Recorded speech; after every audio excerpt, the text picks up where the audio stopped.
AIIMS കേരളത്തിന് വേണം എന്നുള്ള ആവശ്യത്തിന് ദീർഘനാളത്തെ പഴക്കമുണ്ട്. ഒരു പതിറ്റാണ്ടിലേറെ നീളുന്ന കേരളത്തിൻ്റെ ആവശ്യമാണ് കേരളത്തിനൊരു എയിംസ് വേണമെന്നുള്ളത്. നമ്മൾ ഓരോ തവണ ബജറ്റ് പ്രഖ്യാപനം ഉണ്ടാകുമ്പോഴും ബജറ്റ് അവതരിപ്പിക്കുമ്പോഴും കേരളം ഏറ്റവും ആകാംക്ഷയോടെ നോക്കുന്നത് നമുക്ക് ബജറ്റ് അനുവദിക്കപ്പെടുന്നുണ്ടോ എന്നുള്ളതാണ്.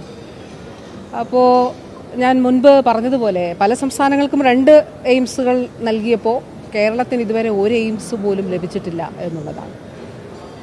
ഈ ഒരു കാലഘട്ടത്തിലെ കാര്യം മാത്രം പറയുകയാണെങ്കിൽ ബഹുമാനപ്പെട്ട മുഖ്യമന്ത്രിയുടെ നേതൃത്വത്തിൽ കഴിഞ്ഞ സർക്കാരിൻ്റെ കാലഘട്ടത്തിലും ഈ സർക്കാരിൻ്റെ കാലഘട്ടത്തിലും ബഹുമാനപ്പെട്ട പ്രധാനമന്ത്രിയെ കണ്ടിരുന്നു. കേരളത്തിൻ്റെ എയിംസ് ആവശ്യം ഉന്നയിച്ചിരുന്നു. ഈ സർക്കാരിൻ്റെ തുടക്കകാലത്ത് അന്ന് കേന്ദ്രത്തിൽ ആരോഗ്യമന്ത്രി ബഹുമാന്യനായിട്ടുള്ള ശ്രീ മൻസുഖ് മാണ്ഡവ്യയാണ്. അദ്ദേഹത്തെ ഞാൻ പോയി കണ്ടു. കേന്ദ്ര ആരോഗ്യമന്ത്രി തിരുവനന്തപുരത്ത് എത്തിയപ്പോൾ ബഹുമാനപ്പെട്ട CM-ഉം ഞാനും അദ്ദേഹവുമായി കൂടിക്കാഴ്ച നടത്തി എയിംസ് ആവശ്യം വീണ്ടും ഉന്നയിച്ചു. നിരന്തരമായി ഓരോ കൂടിക്കാഴ്ചയിലും ആദ്യത്തെ നമ്മുടെ അജണ്ട എയിംസ് തന്നെയാണ്. അതുകൂടാതെ ഇപ്പോഴത്തെ കേന്ദ്ര ആരോഗ്യമന്ത്രി ബഹുമാന്യനായ ശ്രീ JP നദ്ദ അദ്ദേഹത്തോടും ഈ ആവശ്യം ഉന്നയിച്ചിട്ടുണ്ട്. അപ്പോൾ ഏറ്റവും അവസാനം ഈ കാലഘട്ടത്തിൽ ഉണ്ടായിട്ടുള്ളൊരു ഡെവലപ്മെൻറ്റ് നിങ്ങൾക്ക് എല്ലാവർക്കും അറിയുന്നതാണ്. ഈ കാലം എന്ന് പറയുമ്പോൾ ഒരു 2-3 വർഷത്തിനുള്ളിൽ പ്രത്യേകിച്ചും ഒരു സ്പെസിഫിക് ആയിട്ടുള്ളൊരു സ്ഥലം ചോദിച്ചു. എവിടെയാണ് കേരളത്തിന് എയിംസ് സ്ഥാപിക്കുന്നതിന് സ്ഥലമുള്ളത്? ഒരു സ്ഥലം നിങ്ങൾ പറയണമെന്ന് പറഞ്ഞു. അങ്ങനെ കോഴിക്കോട് ജില്ലയിൽ കിനാലൂരിൽ വ്യവസായ വകുപ്പിന് കീഴിലുള്ള 150 ഏക്കർ സ്ഥലം അത് വിട്ടു നൽകുന്നതിന് സന്നദ്ധത അറിയിക്കും. 50 ഏക്കർ അക്വിസിഷൻ ബഹുമാനപ്പെട്ട CM തന്നെ മീറ്റിങ്ങുകൾ എടുത്തുകൊണ്ട് വിവിധ വകുപ്പുകൾ, റവന്യൂ വകുപ്പും വ്യവസായ വകുപ്പും ആരോഗ്യ വകുപ്പും എല്ലാം ചേർന്ന് അതിൻ്റെ നടപടിക്രമങ്ങളൊക്കെ തന്നെ സ്വീകരിച്ചു. നമ്മൾ ഈ വസ്തുവിൻ്റെ അതിരെല്ലാം തിരിക്കുന്നതിന് വേണ്ടിയിട്ടുള്ള അത് കല്ലിട്ട് മറ്റു പ്രോസസ്സൊക്കെ പൂർത്തിയാക്കി. ഇതിൻ്റെ പേപ്പർ എല്ലാ രേഖകളും സഹിതം കേന്ദ്ര ആരോഗ്യ മന്ത്രാലയത്തിന് അയച്ചു. കേന്ദ്ര ആരോഗ്യ മന്ത്രാലയത്തിൽ നിന്ന് ബഹുമാനപ്പെട്ട കേന്ദ്ര ആരോഗ്യ വകുപ്പ് മന്ത്രിയിൽ നിന്ന് എനിക്ക് കുറച്ച് നാളുകൾക്ക് മുമ്പ് ഏറ്റവും അവസാനം ലഭിച്ച കത്ത് ഈ ആവശ്യം ഇത് വളരെ അനുഭാവപൂർവ്വം പരിഗണിക്കും എന്നുള്ളതാണ്. നെക്സ്റ്റ് ടൈം അടുത്ത തവണ എയിംസ് അനുവദിക്കുമ്പോൾ തീർച്ചയായിട്ടും കേരളത്തിൽ പരിഗണിക്കപ്പെടും എന്നുള്ളതാണ്. അത് മാത്രമല്ല, നമുക്ക് ലഭിച്ച ഒരു കമ്മ്യൂണിക്കേഷൻ ഇത് കേന്ദ്ര ധനമന്ത്രാലയത്തിന് ഈ പ്രപ്പോസൽ കൈമാറിയിരിക്കുന്നു എന്നുള്ളതാണ്.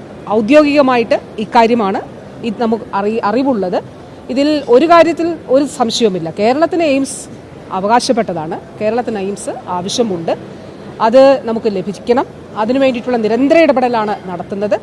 ഇപ്പോൾ ഈ കേൾക്കുന്ന പലതരത്തിലുള്ള അഭിപ്രായങ്ങൾ കാരണം, അങ്ങനെയുള്ള ആഭ്യന്തര കലഹങ്ങളൊക്കെ കാരണം എയിംസ് എന്നുള്ള കേരളത്തിൻ്റെ ആവശ്യം ഒരു കാരണവശാൽ അത് മാറ്റിവെക്കപ്പെടാൻ പാടില്ല എന്നുള്ളത് മാത്രമാണ്. ഇനി ഇതിലാവശ്യമായിട്ടുള്ളത് ഒരു പൊളിറ്റിക്കൽ ഡിസിഷനാണെന്ന് ഞാൻ മനസ്സിലാക്കുന്നു. ഒരു രാഷ്ട്രീയ തീരുമാനം, കേരളത്തിന് എയിംസ് വേണോ വേണ്ടയോ എന്നുള്ള രാഷ്ട്രീയ പൊളിറ്റിക്കൽ ഡിസിഷനാണ് അവിടെ പെൻഡിംഗ് ആയിട്ടുള്ളത് എന്ന് ഞാൻ മനസ്സിലാക്കുന്നു. അപ്പോൾ അത് കേരളത്തിന് ആവശ്യമാണ്.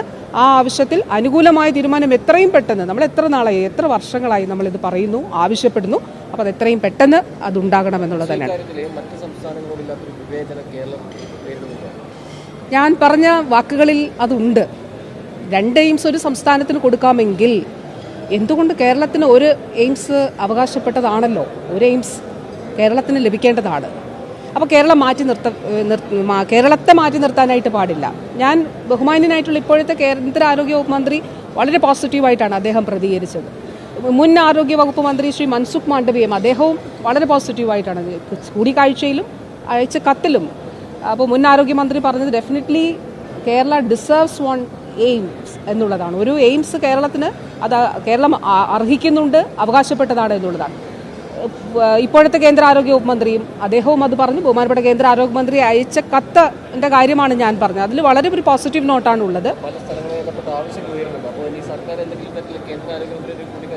ഇല്ല, ഇതിൽ കേന്ദ്രം ആവശ്യപ്പെട്ട കാര്യത്തിൽ നമ്മളൊരു ഈ കാര്യം അറിയിച്ചതിൽ കേന്ദ്ര ആരോഗ്യ ധനമന്ത്രാലയത്തിന് കൈമാറി എന്നുള്ളതാണ്. നമുക്ക് ഔപചാരികമായിട്ട് നമുക്കത് മാത്രമേ അറിയുള്ളൂ. ഞാൻ ഒരു കാര്യമേ പറയുന്നുള്ളൂ. ഇങ്ങനെയുള്ള തർക്കങ്ങൾ കാരണം, ആ തർക്കങ്ങൾ കാരണം കേരളത്തിന് എയിംസ് നിഷേധിക്കപ്പെടാനായിട്ട് പാടില്ല. അതിലൊരു പൊളിറ്റിക്കൽ ഡിസിഷനാണ് പെൻഡിംഗ് ആയിട്ടുള്ളത്. ആ ഒരു രാഷ്ട്രീയ തീരുമാനം കേന്ദ്രത്തിൻ്റെ ഭാഗത്തു നിന്ന് ഉണ്ടാകണം. കേരളത്തിന് എയിംസ് വേണം എന്നുള്ളത് സംബന്ധിച്ച് കേരളത്തിന് എയിംസ് വേണം എന്നുള്ളത് കേരളത്തിൻ്റെ പൊതുവായ ആവശ്യമാണ്.